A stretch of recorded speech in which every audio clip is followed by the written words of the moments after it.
अस्सलाम वालेकुम। इस एपिसोड में आप देखेंगे कि अर्तुगरुल वसीलियत से कहता है, मैं तुम्हें यहाँ तराजू में तोलना चाहता हूँ ताकि पता चल सके कि तुम कितनी इज्जत वाले आदमी हो। जिस पर वसीलियत कहता है, तुम कराचेसर के गवर्नर की इज्जत को अपने तराजू में नहीं तोल सकते अर्तुगरुल।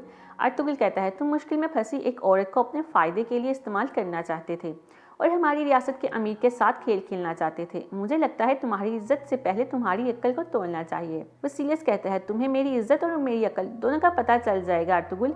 फिर सादीन कहता है, अब मेरे दिल में तुम्हारे लिए कोई इज्जत नहीं वसीलियत, अब वक्त आ गया है कि मैं तुम्हें एक दुश्मन की तरह देखूं। वसीलियत कहता है, तो फिर इस मुआहदे का क्या जो तुमने मेरे पास आके किया था, जिसमें तुमने अपने गुमशुदा मंगेतर के बदले में हालनी बाजार मेरे हवाले कर दिया था। ये सुनकर सादीन गुस्से में अपनी तलवार निकालने लगता है तो अर्तुगरुल उसे रोक लेता है। फिर अर्तुगरुल कहता है, हालनी बाजार काई कबीले का है और अगर तुम अपनी ताकत से ले सकते हो तो ले लो।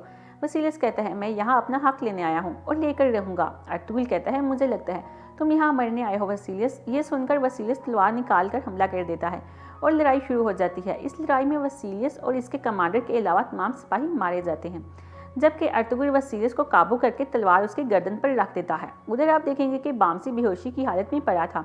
उधर आप देखेंगे कि वसीलियत अर्तुगरुल से कहता है, अगर तुम बामसी को जिंदा देखना चाहते हो तो तुम्हें अपनी तलवार नीचे करनी होगी।